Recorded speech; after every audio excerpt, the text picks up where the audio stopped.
Thank you for attending our sixth lecture. I think, Greg, you have lecture 5. I think this is lecture 6 today.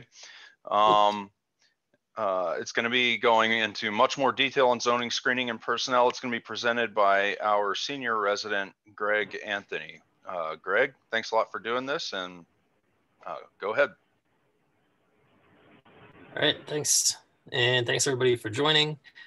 So like Dr. Parker said, that we'll be going over zoning, screening, and personnel issues today, which is the bulk of what the ACR manual covers. And I'll try to go into some of those new changes and updates with the 2020 manual and focus on those as we go along. But first, to kind of go over just some of the general ACR recommendations on MR safety policies. So all clinical and research MR sites, regardless of the field strength, should maintain MR safety policies.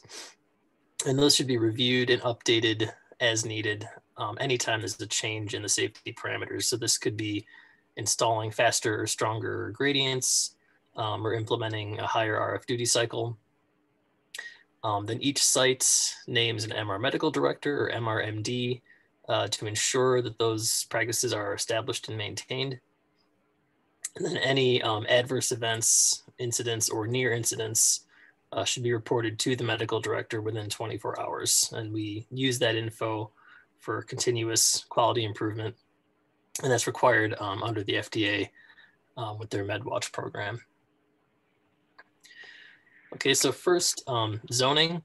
A lot of us are probably pretty familiar with how MR facilities are set up and divided into these 4 zones, which are meant to be increasing levels of restricted access because they have increasing levels of risk and hazard for allowing people in unscreened.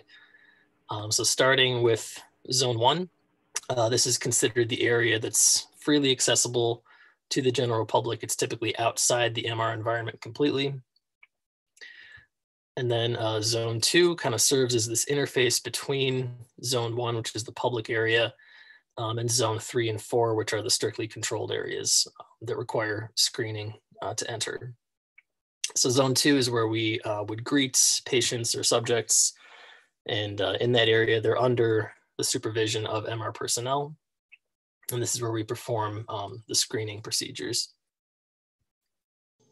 So zone 3 is then the area where we try to restrict access because giving free access to any unscreened non-MR personnel or potentially hazardous objects like ferromagnetic objects could potentially result in injury or death.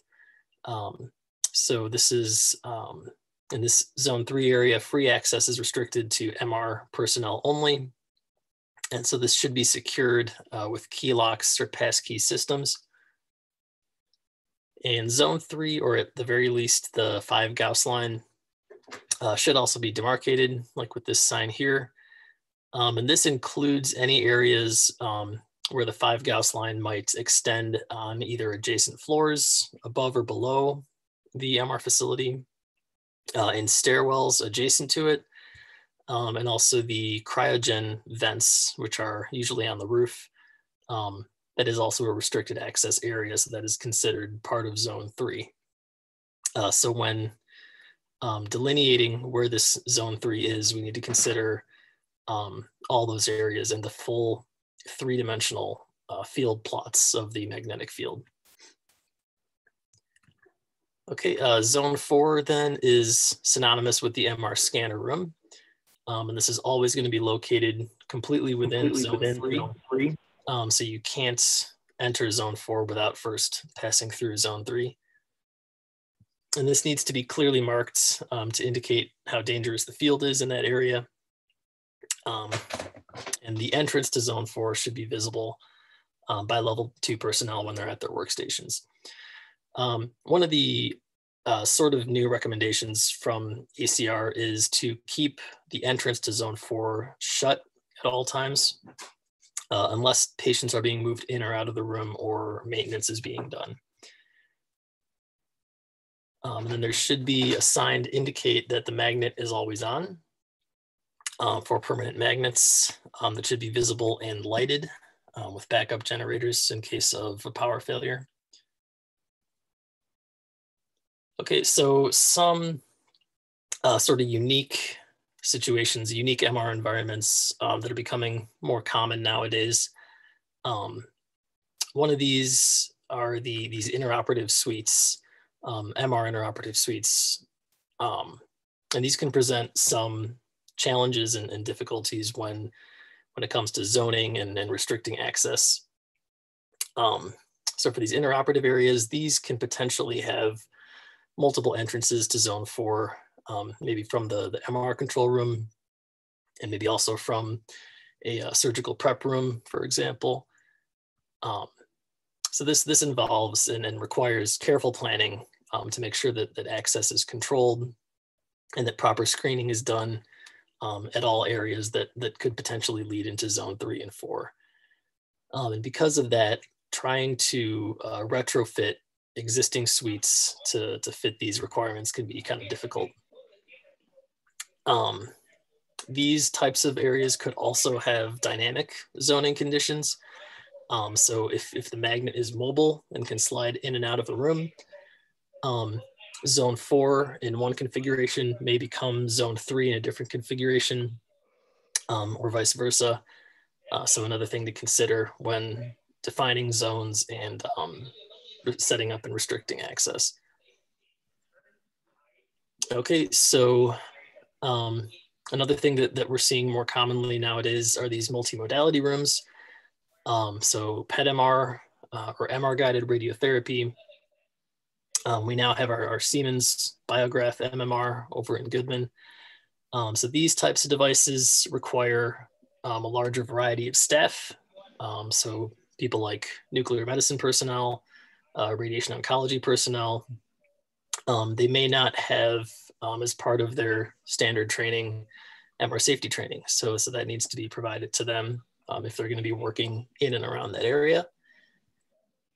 And then any personnel or equipment or devices that are needed in this area also need to be carefully screened and labeled to satisfy the safety requirements of the MR area. And then 7T MRI, this is a device that has FDA approval, but is still kind of finding its footing in terms of being implemented clinically. Siemens does have a 7T scanner.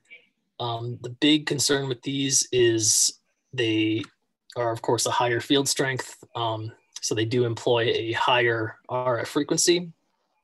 One of the concerns with that is that with implants, if you're familiar with our new protocol for scanning patients with Harrington rods, the potential for resonant heating is dependent on the size of the implant, the length of the implant, which is directly proportional to the field strength.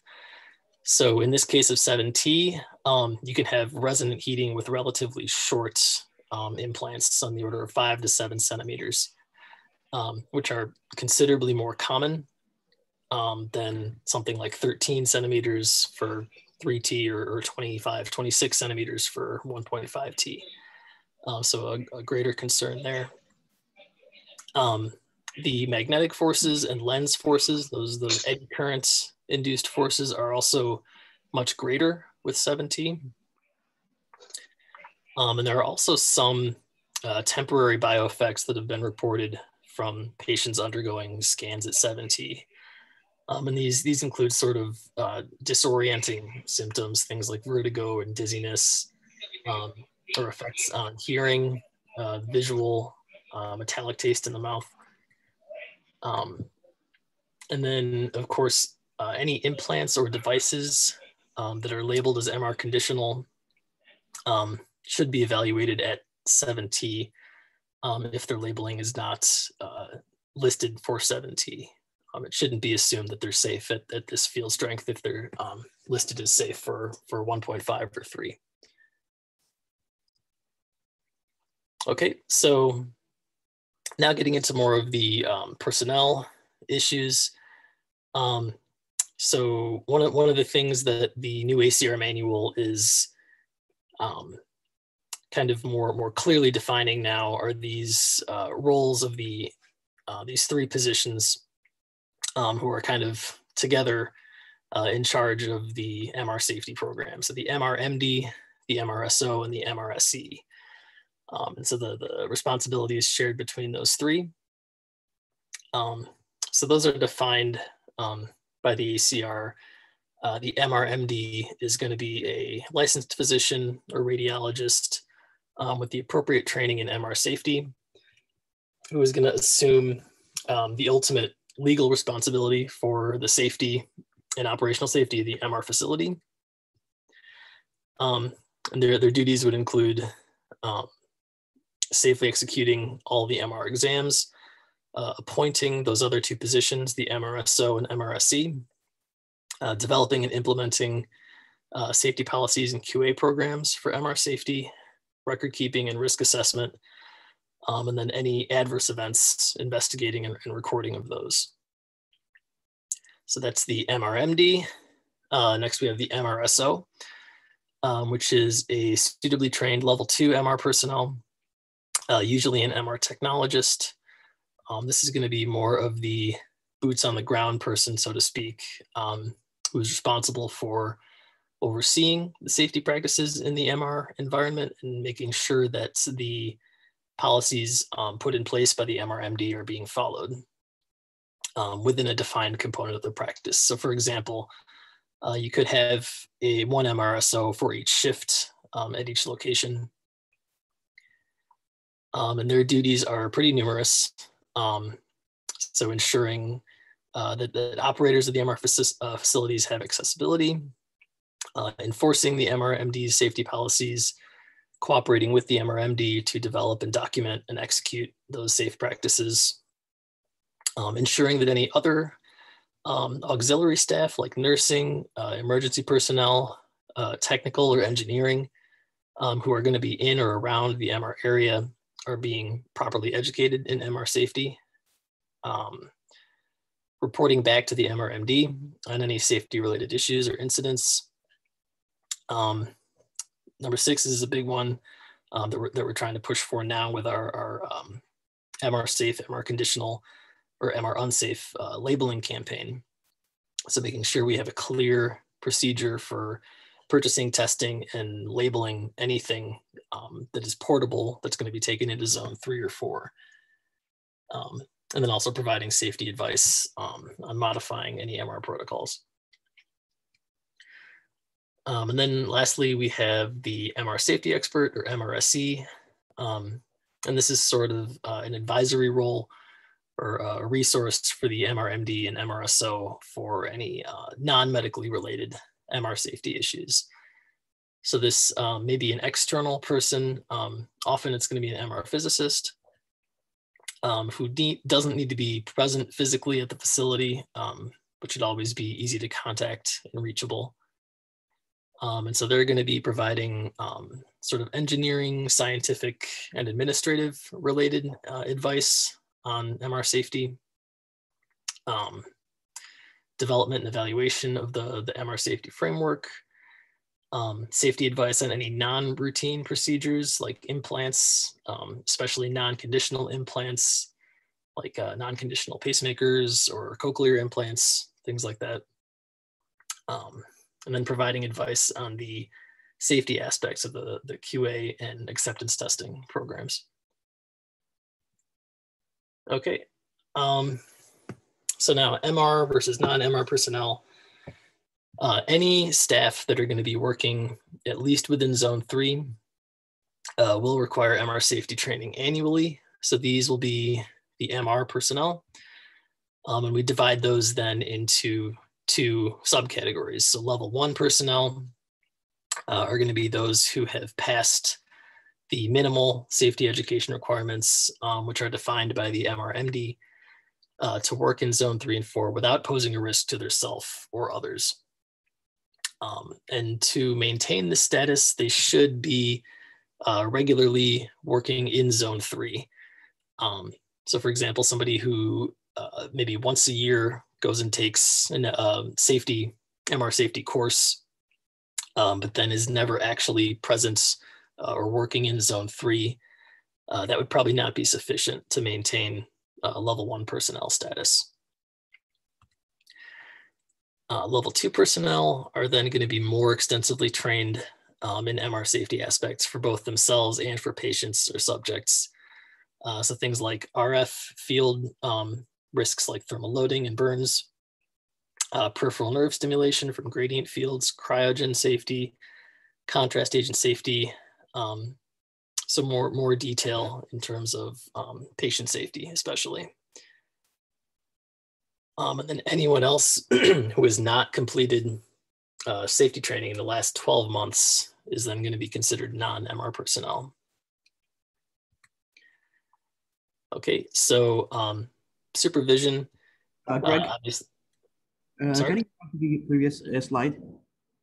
For level 2, is there requirement for them to be present in zone 3 to maintain status? And if so, how often that should be? For level 2 personnel?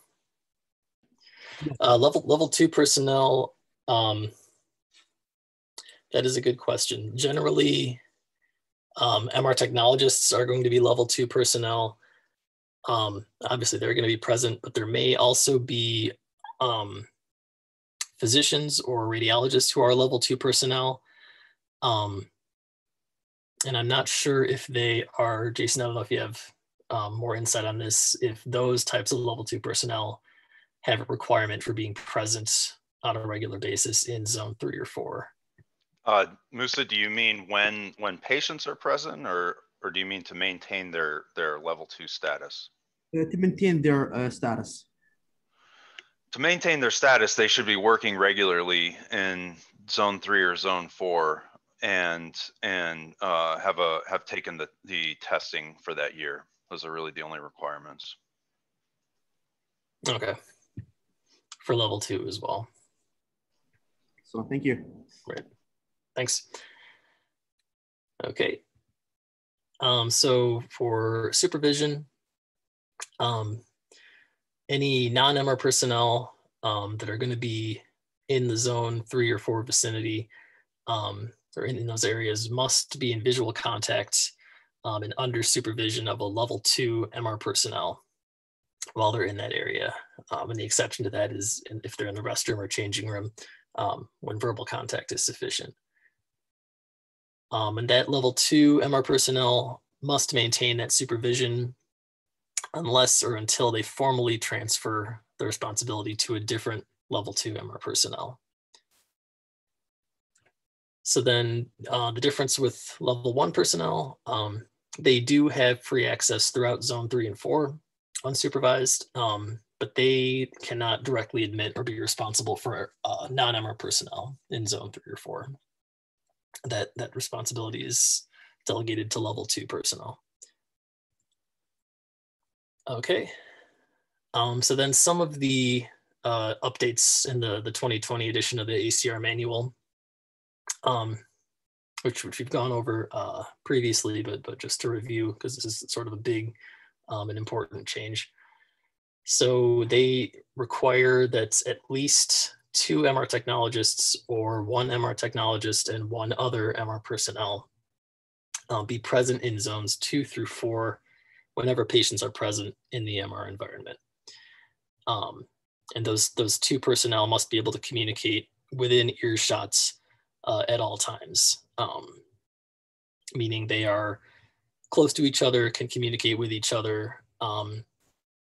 And for example, if the idea being if one of those persons had an incident and was trapped or pinned to the magnet, they could then call out to the other person who could get help. And then we refer to this Veterans Health Administration directive to specify for different scenarios how many personnel need to be present. So if there is 1 MR scanner per zone 3-4 area, then a minimum of 2 MR personnel need to be present in zone 3 and 4, at least one of whom is level 2. There's a temporary exception allowed when going out to interview and retrieve the patient or subject. In the case where there are 2 or more machines that share a single Zone 3 area, like is the case in Methodist, where we have that one Zone 3 area that serves multiple scanners. In that situation, you need a minimum of 1 level 2 MR personnel for each scanner that is in use, plus 1 additional level 1 or 2 personnel per Zone 3 area. So 1 level 1, level 2 personnel for that single Zone 3 area. Okay, so now screening for non-MR personnel. Ask a question. Oh, yep. This is Jason Ford. It says each scanner in use. Does that imply that there's a patient in each scanner, or, 'cause, I mean, the scanners are always on, so does there always need to be 2 people in there? Each scanner that is being used for scanning. So if there are no patients there, so for example, if there are 2 machines in one Zone 3 area and one of them is not in use, not being scanned, then you would only need 1 level 2 personnel for the one scanner that's being used, and plus 1 additional for the Zone 3 area. Thank you. Yep, thanks. Okay, so screening for personnel, any non-MR personnel have to be screened by authorized MR personnel before they enter Zone 3. And this screening process and the screening forms should be essentially identical for patients, non-MR personnel, MR personnel, anyone. Because even if a person who's coming into the Zone 3 area is not expected to go into Zone 4, there is a chance that they might. So a couple examples of this are if a child is being scanned and they cry out for help, their parent who is there with them might run into Zone 4. Or if a patient undergoing a scan needs to be ventilated, the anesthetist might run into Zone 4 and do that. So in case that those situations happen, we need to make sure that everyone who is in Zone 3 and could potentially run into the magnet room be screened the same way. So if we have non-emergent patients being scanned, those should be screened by at least 2 persons. So those 2 MR personnel. Emergent patients, for the sake of time, can be screened only once.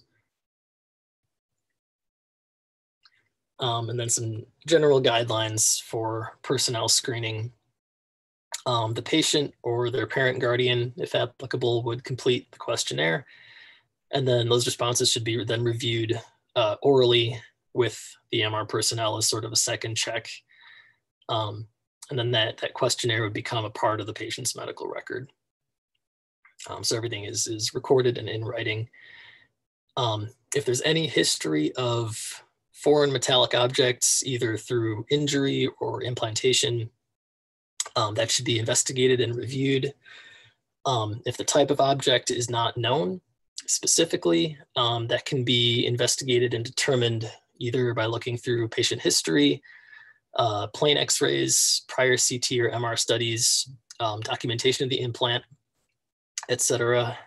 And once the type of object or implant is determined, then we want to assess the MR safety and compatibility of that object or implant with either records of formal testing of that specific device, product information if available, or peer-reviewed publications if available. And then more specifically, any patient or subject with a history of orbital trauma or eye trauma, potentially introducing a ferromagnetic object, should first be cleared by a radiograph or prior CT or MR sections of the orbits before being allowed in. And then, of course, any metallic objects that are on their person, jewelry, clothing, cosmetics, should be removed prior to admission. So one of the kind of slight changes from previous versions of the ACR safety recommendations is they used to require dual view radiographs anytime there was a history of orbital trauma and potential ferromagnetic objects in or around the eye. They've since updated that so they no longer require dual view, just one is sufficient. So either a frontal or a lateral X-ray to check for objects in the orbit. Okay, so some, when it comes to screening, some things to look out for that have the potential for heating or causing burns, especially if they're in the scan volume. We talked about previously these sort of antimicrobial socks, underwear, undershirts that often have either copper or silver, but usually don't reliably indicate if that's present in the material. So to be on the safe side, we now recommend, or we require, ACR recommends having all patients change out of their street clothes, including undergarments, and use only facility provided gowns. Some other things to watch out for that could also cause thermal concerns. Any dermal adornments that are in close proximity or touching, especially if they are connected in a way that could form a potentially electrically conductive loop, that is at a high risk for heating. Any dark colored or extensive tattoos, especially in these looped or curved patterns, because of the potential for metallic materials being present in the ink. In that scenario, there's also a risk of heating. And then transdermal medication patches can sometimes have metallic components like aluminum in their membranes. So again, a risk of heating and burns if they're in the scan volume in particular. So these, if possible, should be removed. And if they can't be, then informing the patient first that there's potential for heating, and to let the technologist know immediately if they experience that. And then putting a cold compress over the tattoo or patch or piercing to serve as a heat sink in the event of heating. Okay, so we talked a bit about implants in a previous lecture, but they're certainly an important part of screening. So any non-MR personnel with electromechanical devices that they are dependent on, things like pacemakers, medication pumps, cochlear implants, should be restricted from entering zone 4 or passing the 5 Gauss line unless they're cleared in writing by the level 2 MR physician or the Mrmd. And in that case, they should provide a risk-benefit analysis in writing, again, signed by a level 2 MR physician. Okay, so some more specific implants. Aneurysm clips are a big concern. If the presence of an aneurysm clip is unknown, whether or not they have one, recent X-rays or CTs or MR scans should be reviewed to check. And if the presence of an aneurysm clip is confirmed, then we need to verify if the clip is MR conditional or not. So ideally obtaining documentation of the clip and dates of implantation in writing. And then for clips that are manufactured after 1995, these can be scanned if the labeling claims they're MR conditional. That is acceptable. But any that are made prior to 1995 do require pre-testing, safety pre-testing before implantation, or review of a previous MRI if that's available, with the aneurysm clip in the view. From which, from the images, the level 2 radiologist could then evaluate the artifact and determine the compatibility of this clip, and assess its ferromagnetic or non-ferromagnetic nature. That is not to say that if the patient with an aneurysm clip has undergone a previous MR scan successfully and safely, that does not imply that the clip is MR safe or MR compatible. So the forces that are exerted on objects like this in the MR environment are very dependent on a number of factors, including the positioning of the patient, the field strength, the spatial field gradient. So in one instance, the patient could totally undergo a safe, uneventful scan, and they could come back for a subsequent scan and have disastrous results. One incident that really highlights this is a case of a person who had a foreign object in their orbit, and they underwent a scan of their head. Everything went fine, no incidents, and it was only when they were being removed from the scanner that the object in the orbit shifted, and they were blind as a result of that. So again, previous successful safe scans are not an indication of safety or compatibility. So if there's no pre-testing safety information for this particular device, or previous MR data is unavailable, then we're going to perform a risk-benefit analysis of performing the scan. And if that is in favor of performing the scan, then you obtain consent from the patient and inform them of the potential risks. Greg, I just want to mention there is in the literature at least one fatality from aneurysm clips, or from an aneurysm clip. And in this case, the tech had done some research and believed the clip was MR conditional, or quote unquote weakly magnetic. It ended up being ferromagnetic. And as the person approached the scanner, they got within something like a meter from the scanner and immediately fell down and had multiple hemorrhages and died.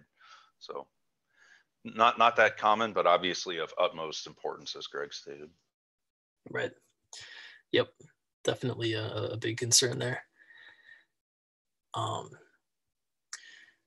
So then another class of implants that we concern ourselves with pretty significantly are these cardiac implantable electronic devices, CIEDs. This is a broad category that covers pacemakers, cardioverted defibrillators, cardiac resynchronization therapy devices, internal cardiac monitors, internal loop recorders, so a variety of devices. Pacemakers and MR conditional leads and MR conditional pacemakers have been available and labeled as such since 2011. And since that year, there have been other CIEDs that have also been labeled as MR conditional. So always important to check for the MR conditional status on these types of devices, because they may not be. Some potential complications with these types of devices are failure or inhibition of their output, so disrupting their function, induction of ventricular fibrillation or an abnormal heart rhythm, heating of the tissue, especially at the tips of the leads, or depletion of the battery. There's the case where a patient may have had a pacemaker put in, and maybe the pacemaker unit was removed, but the leads are left there. So there's components of an abandoned system. Those are still at risk for heating, and may in some cases actually pose a greater risk of heating. So even if the device is not functioning or active, there's still a risk of heating. So for these patients, obtaining consent, if the CIED is not MR conditional, And the risk-benefit analysis favors scanning than informing them of the risk in obtaining consent. Some precautions to take with these patients, of course, having a crash cart on hand, as well as a cardiologist who's familiar with this patient's specific arrhythmia, and a programmer familiar with that specific device. As a minimum for monitoring EKG and pulse oximetry, and then after the scan, checking that the device is still functioning properly, and also doing a follow-up check 1 to 6 weeks after the scan. So in the case where a patient with a CIED is scanned or enters zone 4 inadvertently, then in that case, you want to consult or contact the cardiologist and interrogate the device and check that it's properly functioning before you discharge the patient from the MRI suite.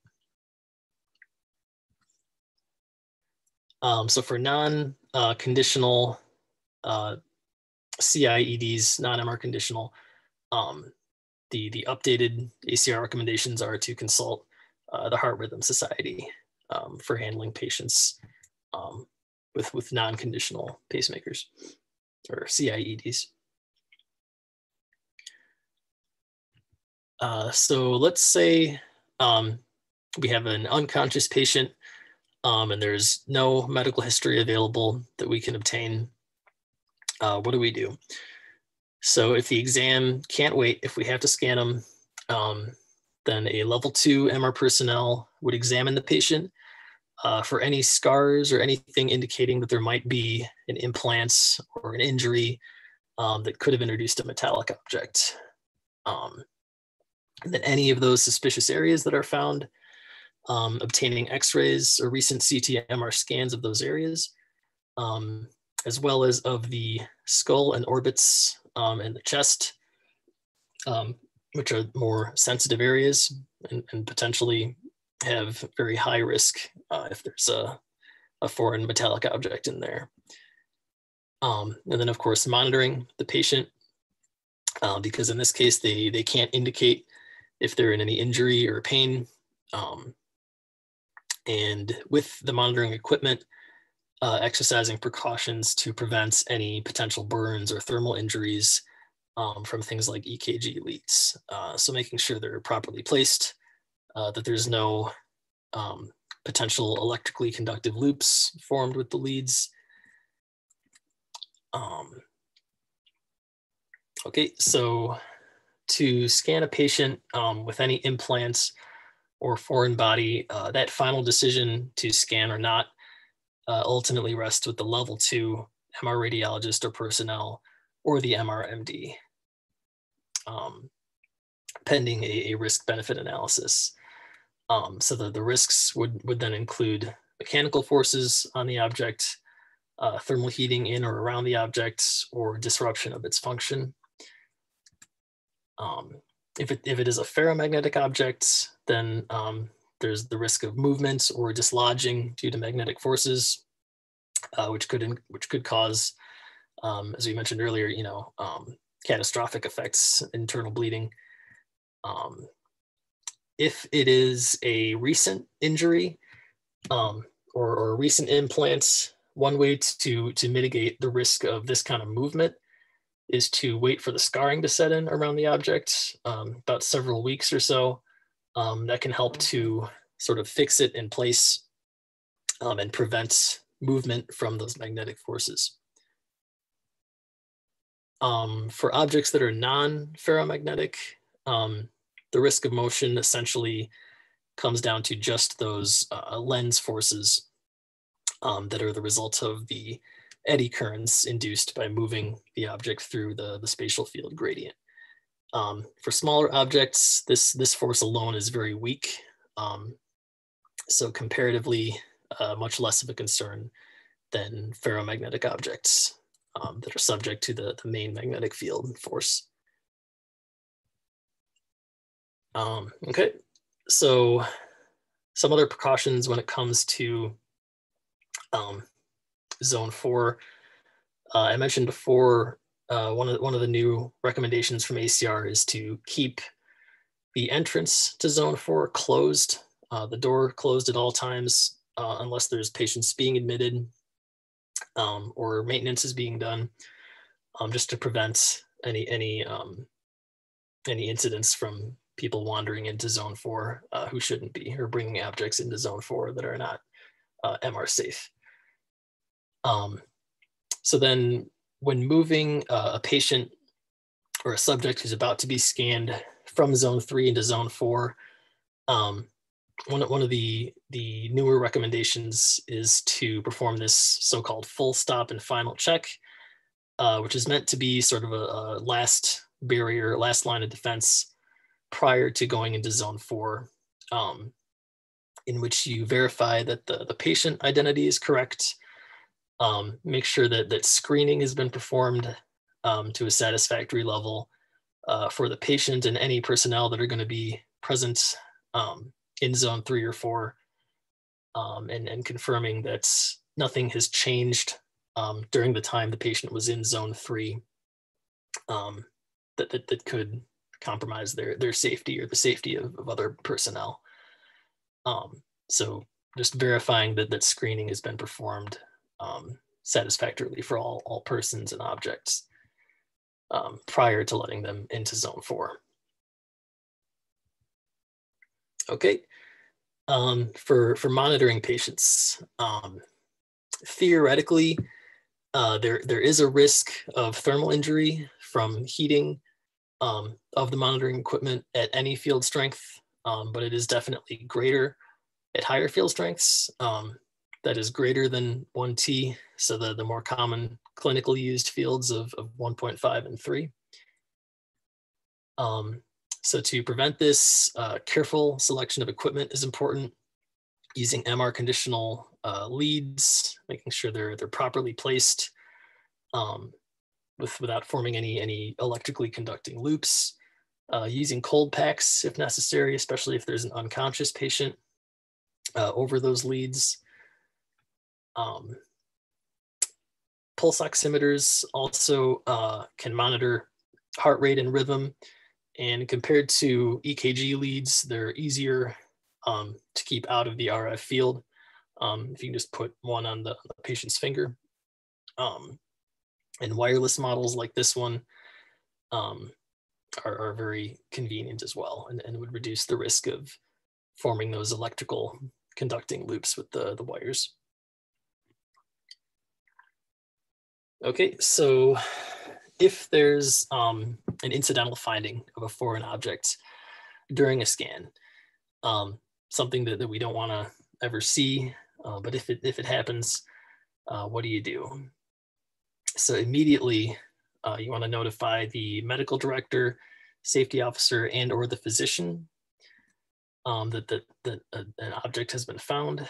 And then consulting with that person, then they may choose to either proceed with the scan if they deem that it's not a risk, or immobilize and remove the patient very carefully.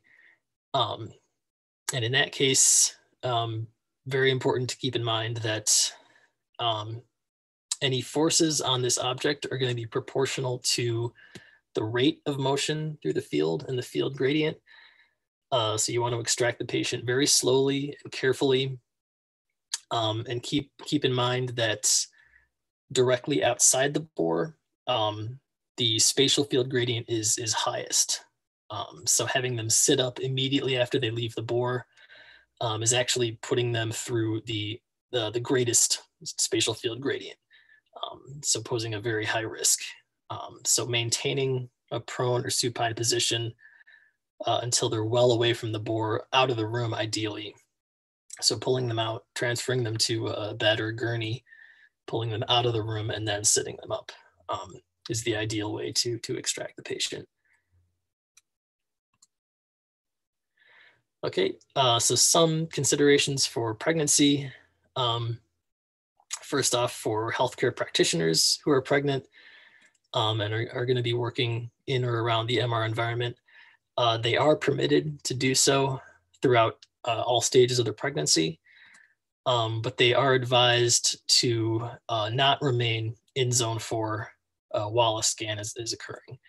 The concerns there being acoustic noise from the time varying gradients, which can also induce PNS, peripheral nerve stimulation.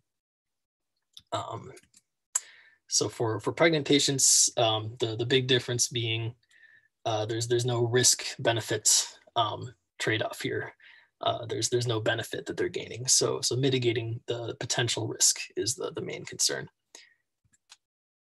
For a pregnant patient who would be undergoing a scan, so far in the literature, there's no reproducible harmful effects that have been shown for MRI exposure in utero at any field strength, although 1.5T has been most thoroughly assessed.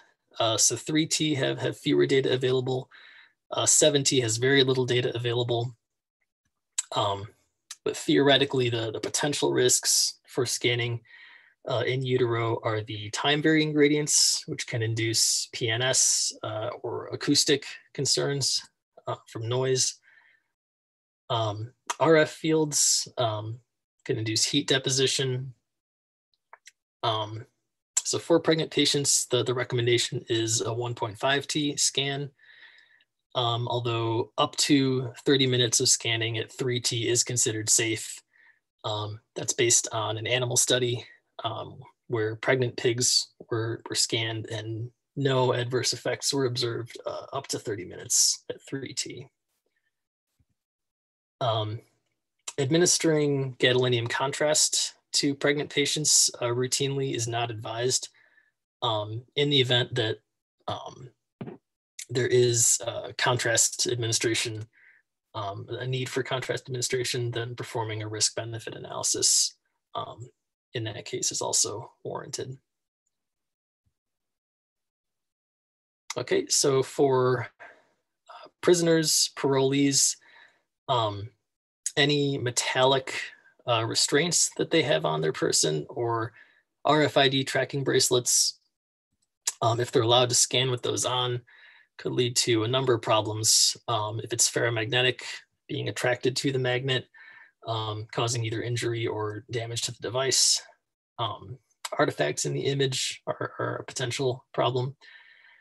RF interference with the function of the device, or RF power deposition and heating of the device, potentially causing burns. So in these cases, the appropriate authorities should remove those devices and use MR safe restraints during the scan and remove the RF tracking bracelets during the scan. And then any personnel that are going to be carrying firearms, the recommendation now is to keep ferromagnetic weapons, especially firearms, out of zone 3. If possible, unless deemed absolutely necessary for security, but should be discouraged. So first responders like firefighters, police, security personnel, any alarms that are going to bring these types of personnel in should be forwarded to a designated MR personnel. So that they can be there and restrict these first responders from having free access to zone 3 and 4. And then educating local fire marshals or police or security about the potential hazards of being let into zone 3 and 4 without proper screening. There should be MR safe fire extinguishing equipment clearly marked. And all other equipment should be restricted from zone 3 and 4. And again, firearms are not recommended in zone 3 unless absolutely necessary. And it should be discouraged to allow anyone to bring a firearm in. And if they still deem it necessary, then you should explain very clearly the dangers of bringing a firearm or weapon into zone 4 and the potential for projectile incidents and discharging the weapon if that person insists on bringing the weapon into zone 3. So screening for devices and objects, we talked about a bit last week, how all sites should have either a ferromagnetic detector or a handheld magnet of 1,000 Gauss or greater to use for screening objects that are going to be going into zone 3 and 4. Any ferromagnetic objects should be restricted from entering zone 3 whenever practical.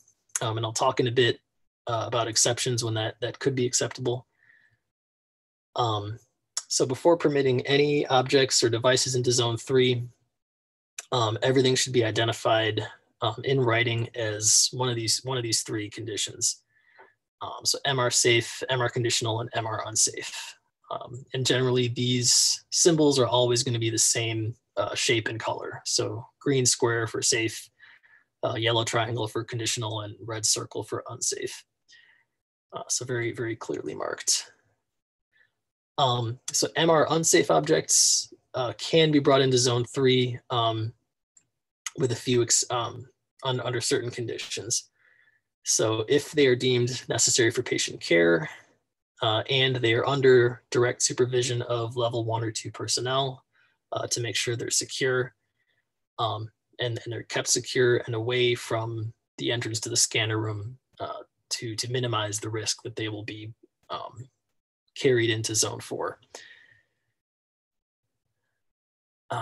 So if the MR compatibility of an object is not known, then we test with either our handheld magnet or our ferromagnetic detector and document the result. So any item that is wholly non-metallic, so no metallic components whatsoever, can be classified as MR safe.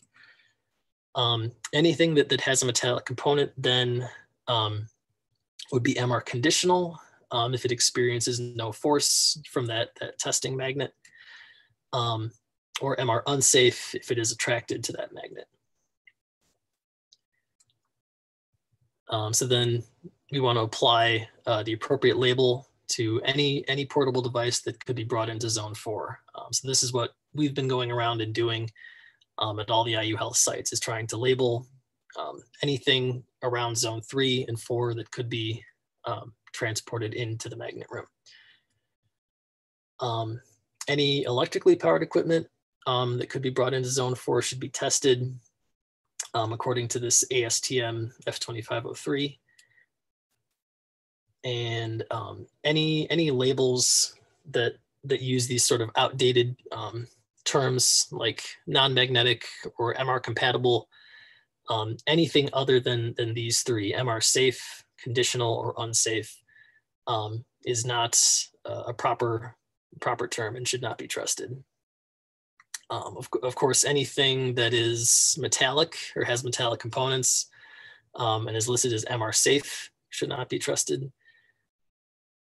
And then keep in mind also that MR safe and conditional labels will typically apply to specific field strengths and gradient strengths. And that the fact that they are safe or conditional for those conditions doesn't imply that they're safe at different field strengths or different gradient strengths. And then something that could potentially be easy to overlook, any modifications that are applied to items. So for example, applying metallic twisting wires or binders to like a sign or a placard on the door of zone 4, it alters the MR compatibility of that object. So keeping that in mind. So metal detectors used for screening, these conventional detectors that are used for security checkpoints and the like are not recommended by ACR because they don't differentiate between ferro and non-ferromagnetic materials. Their sensitivity can vary, the operator skill can vary. And if you have, for example, a small 2 or 3 millimeter metal fragment in the orbits or near the heart or spinal cord, this type of detector would not detect that. So what is recommended is these ferromagnetic detection systems, but not as a replacement to thorough screening filling out the questionnaire with the patient and getting their patient history, etc. So these ferromagnetic systems are considerably more expensive than these conventional detectors. But again, an alternative to that is using this handheld 1000 Gauss or greater magnet. Okay, so just a quick summary of the updated new information from the ACR as of 2020 that has changed from the last manual, which was put out 2013, I believe. So in terms of screening, they now allow 1 or 2 radiographs of the orbits in cases of orbital trauma. And a successful MR exam of patients is not proof of safety of an implant or object. No ferromagnetic weapons, or especially firearms, should be allowed in Zone 3 unless absolutely necessary. Clothing labels are not going to reliably indicate if there's conductive materials like antimicrobial silver or copper in the material. So the recommendation is to only use facility provided clothing. And then things like tattoos and dermal adornments, piercings, are also a risk for heating. The door to Zone 4 should be closed unless you're admitting patients or performing maintenance. And then this full stop and final check as the last line of defense, where you confirm the patient and confirm proper screening of the patient, personnel, and equipment prior to going into Zone 4. And then for non-MR conditional cardiac devices, we now refer to the Heart Rhythm Society recommendations for those. So regarding personnel and staffing, sort of more clearly defining the roles of these Mrmd, Mrso, and Mrse personnel. And then there's this new stipulation that's 1 level 2 personnel needs to be present per scanner in use, plus 1 level 1 or 2 personnel per Zone 3 area. And then some updates for zoning, just different considerations for these unique environments that are becoming more and more common. So in cases of multimodality scanners like PET MRs, providing training for those additional personnel, screening of any additional equipment that's going to be present, careful planning of the layout and zoning, and then for 7T magnets, for stronger magnets, keeping in mind again that MR safe and conditional at 1 field strength doesn't imply that it's safe or conditional at a different strength. Okay, and that's it. So thanks everybody, and I guess we'll open up for questions or comments. Thanks, Greg. That was excellent. I know you kind of reiterated a lot of the topics we discussed last week, and I think as you pointed out, they're all really important. And thank you for the time. If anyone has any questions for Greg, please feel free to ask.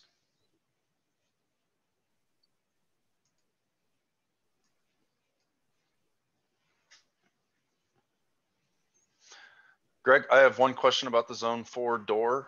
This is something that at times has been, I guess, an issue, I would say, both at our system, but everywhere. And it's because it's often convenient to leave the Zone 4 door open at times.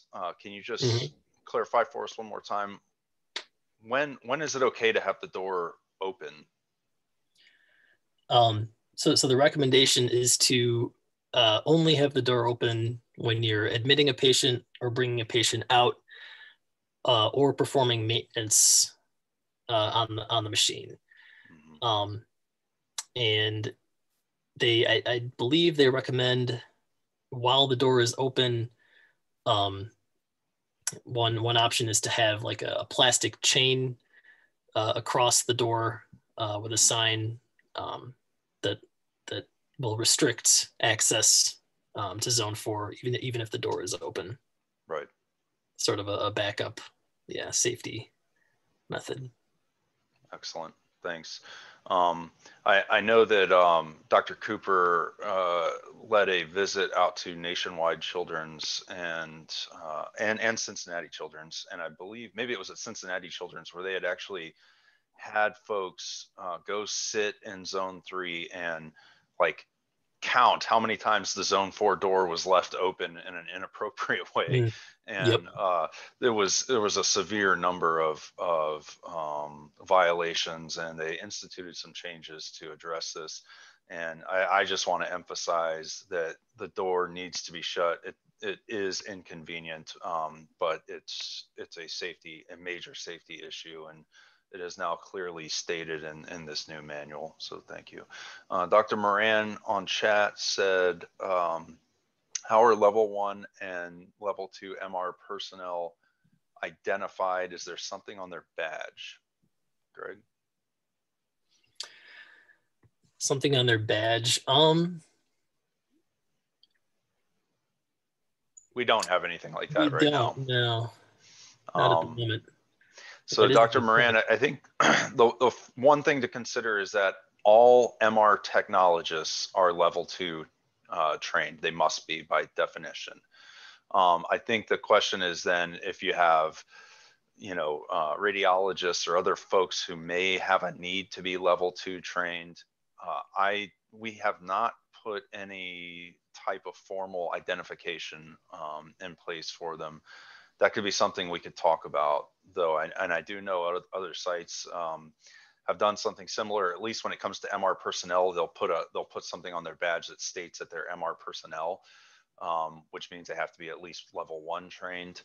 So those could be some potential items that we could look at in the future in the MR Safety Committee.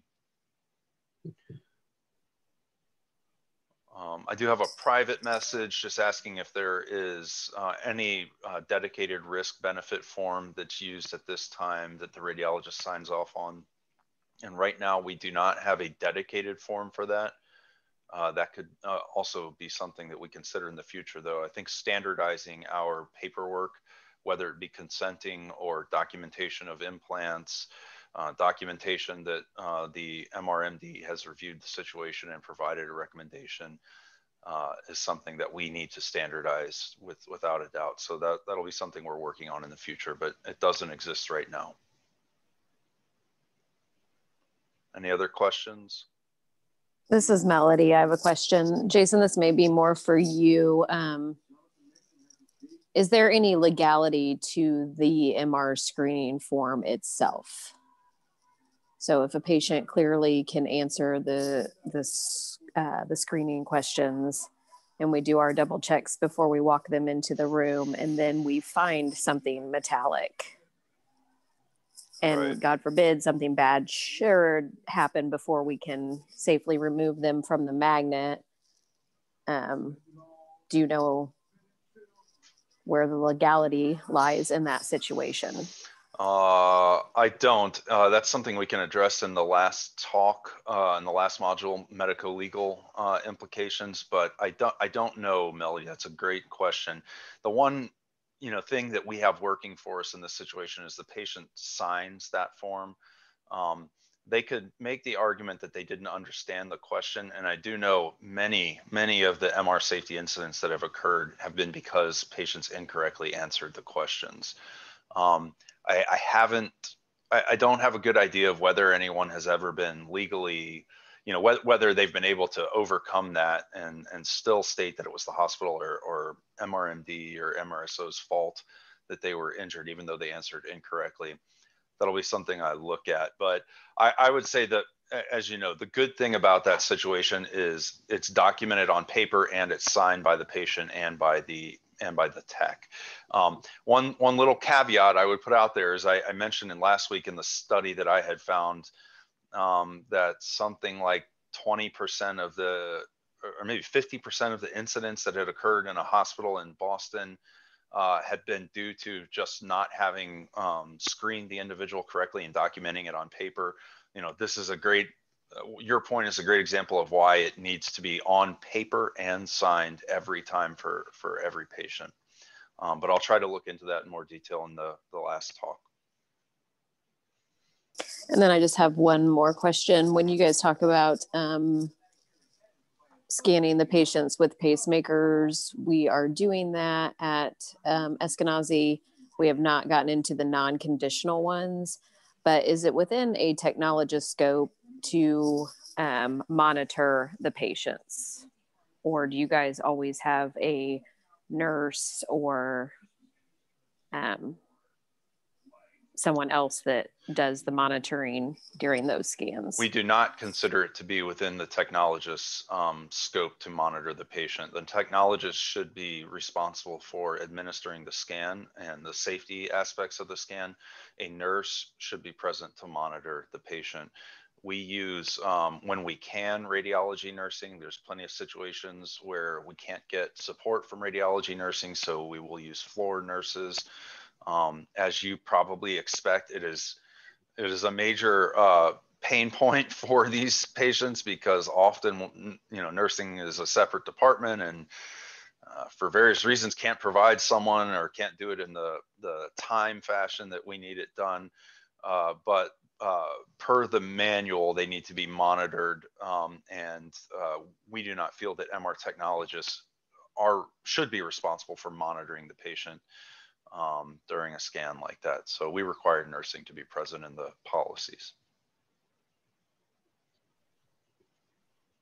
And since the ACR is now recommending additional personnel be present, would you consider using that additional personnel? Sure. I think that definitely would fit the requirement. So yeah, if you are present, let's say you're present, you're scanning someone with a pacemaker, and there needs to be someone present to monitor them. You also have the new staffing requirement saying you have to have another level 1 trained person there to assist you. And so that person could be a nurse who is present to monitor the patient and is also level 1 trained.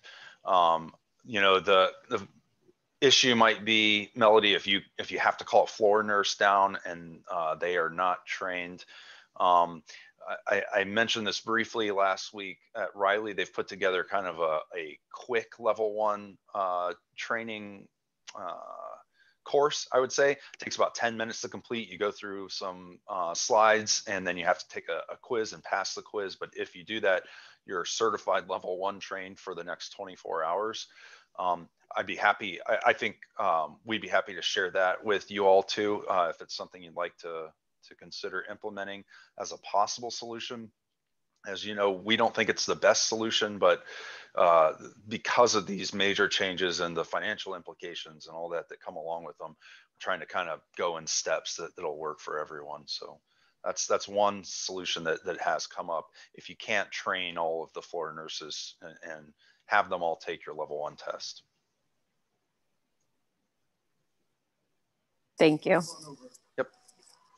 Let's see, I got another question on chat. For implants such as pain pumps that have been cleared MR or that meet MR conditional guidelines, is written permission from the Mrmd still needed?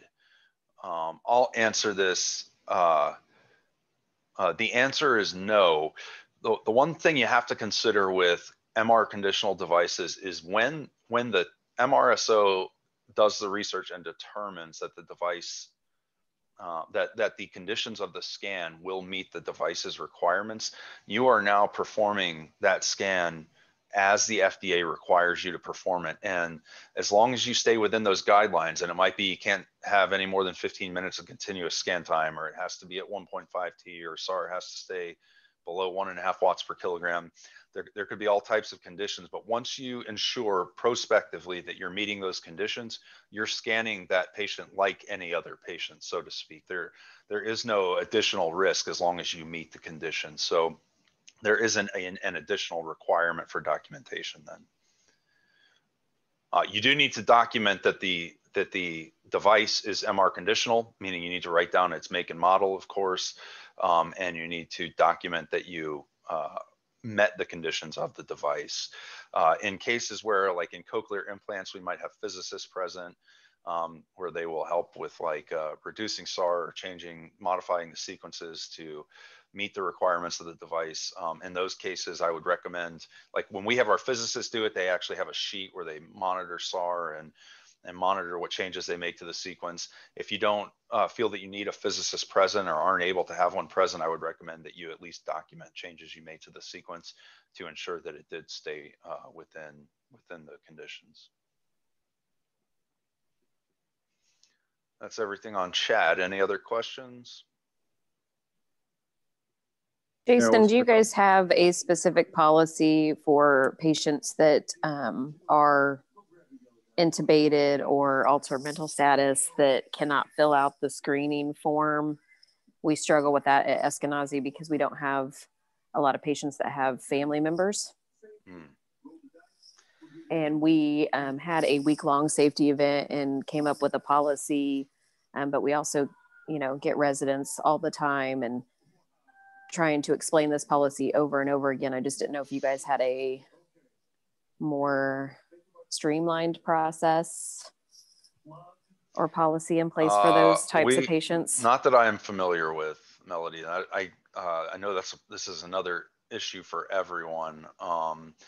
But no, our guidance is still that the MRMD or the level 2 MR radiologist working together with the referring physician should determine whether or not the pros, outweigh the potential cons. We do not have like a formal document in place or a checklist. Hey, again, Jason. Yes. This is Beth Parsley. We added a section for that stuff specifically to our screening form. Okay. It's made for unresponsive and unreliable patients.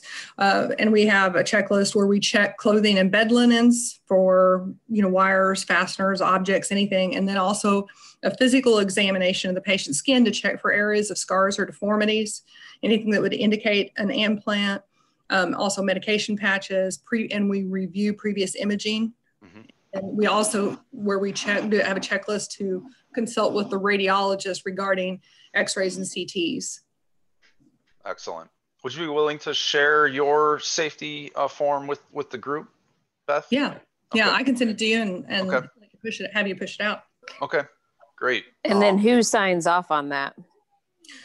We have the technologist signs off on that. We document who the reviewing radiologist is, and then the technologist signs off on that part. And we just added that we have a second page on our screening form that has that section on the bottom of the second page. See, and that's where I am concerned about the legal part, putting my name on there when I don't know the patient's background specifically, other than what's in the chart. Right. That's why we had the checklist that goes through, and it's from what I understand, we based it off of documents from like Frank Shellock and Manny Canal and the way they have processes set up. So. Yeah, and I think Melody, as long as you can annotate in such a way that it's clear that you did what parts you approved. You're approving the stuff that you can see, and the documentation from the level 2 radiologist or the MRMD needs to state what they are, the decisions they are making regarding the information that you can't see or test. So if there's stuff in there that you can't evaluate, it just shouldn't be marked on the form. And maybe even annotate it and say, we'll consult with MRMD, but you need to have written documentation that the MRMD then determined if the risks, the pros outweighed the potential risks to have the scan. Okay. Has anybody in this group heard of the fast track trach ET tube that is non-MRI compatible? It's MR unsafe. I have not. Yeah, I found that because I had put an intubated patient in the scanner. Oh, wow. And it's a particular trach tube that I can send out to the group as well. That'd be great. I had to add that to the questions that we ask nurses when we're bringing an inpatient down that's intubated, because I had never come across this. Sure. Okay, that'd be great. Yeah, I'd appreciate that. If you could share it with us. Obviously, we're seeing more and more of those right now. So, another question on chat. Before we move on, is yes. that something we should be addressing with the hospitals, even carrying something like that? with an intubated patient, whether or not they're allowed to leave the floor and come down. Is that what you mean? I mean, just why are they placing non-MRI compatible endotracheal tubes? Like, let's not carry those. My understanding from respiratory was that it helps with something. Like if you can't get a tube in, I don't know, because obviously that's not my area of expertise, but it's something that they can use if they can't intubate. I mean, if some ER doc got a free dinner by bringing that into the hospital, that just needs to go away. I agree.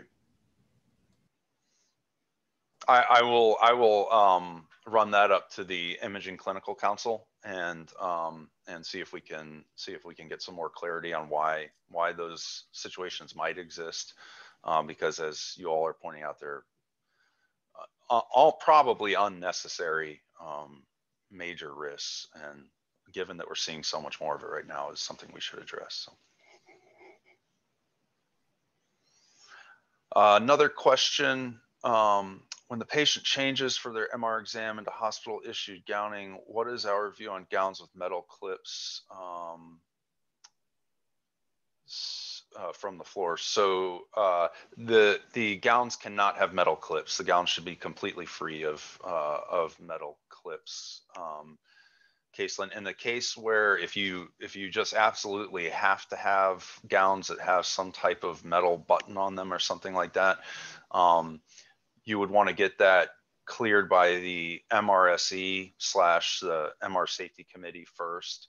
But obviously we recommend you aren't using anything with metal clips on it, if for no other reason than artifact or potential artifact. Dr. Abdullah, you have a question regarding screening, is that right? Using prior imaging studies? Yeah, that's right. It's sort of a follow-up to documenting specifically in the emergency cases where the patient's unconscious or otherwise not really competent to fill out a screening or answer the screening questions. Is there any guidance or guidelines from ACR, any society like Board of Magnetic Resident Safety, regarding the timing of if you're going to use other imaging exams like CT of the head example, plus chest and abdominal x-ray, which is what we would use, about the timing of when those need to have done. I mean, what's the longest time from when another exam would be done to look for these implants, time between that and the scan itself, the MRI scan itself. Greg, did you see that in your review? I don't recall. I think just it's important to look at prior scans, obviously that were done after the implant was put in or after the injury or whatever introduced the object. But other than that, in terms of how far back you can go, no, I'm not sure. Yeah, I think what Dr. Abdullah is getting at is that the patient can't communicate and you have a CT scan from 13 months ago, is that good enough to move forward? I see. I don't know that there is a specific, I don't know that I've seen a specific time frame laid out, Dr. Abdullah. I guess I think the recommendation probably comes back to you still have to do a cost benefit analysis and determine whether or not you think they need the scan, and based on the information you have that the risk is low enough to move forward. But I will look and see if there has been any actual quantitative, guidance given as to how far back an exam should go. Obviously, if it's from 20 years ago, it might not be very useful, but I just don't recall seeing an actual number that's been put out there, but I will look. Okay, yeah, that'd be helpful. And the other point what regarding Eskenazi that, implemented. Oh, go ahead. You can go ahead, Melody, if this is particular questions related to that. Yeah, go ahead. What Eskenazi implemented is those types of patients. We do have the ordering or attending physician review the patient's medical chart, discuss prior imaging with the radiologist, whoever's there for whatever, you know, to look at review x-rays, CTs, anything that they would have had recently. We don't have like a date Right. per se, but since we tend to have a lot of patients that have bullets and things like that, we you know, we then say, okay, well, you need to order this x-ray, this x-ray, this x-ray, and then after that's reviewed again, we have them sign off on what Eskenazi's form is just like a bedside consent form where two physicians signs, like if they were going to go to emergent surgery and nobody else can sign for that patient, we have them sign that now. Okay.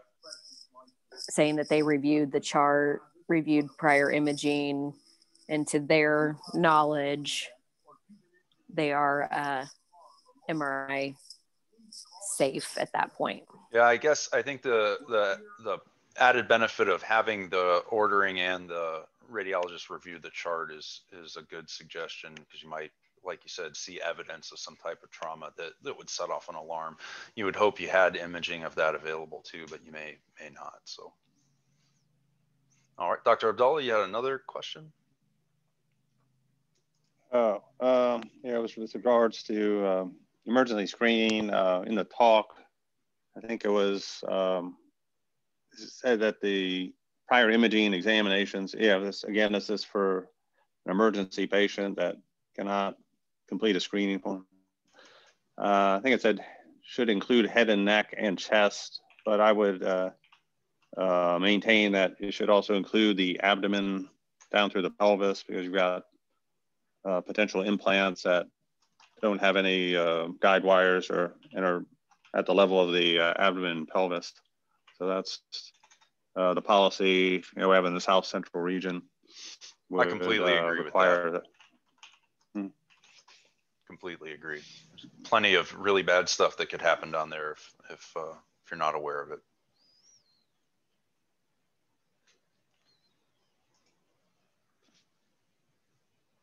Any other questions?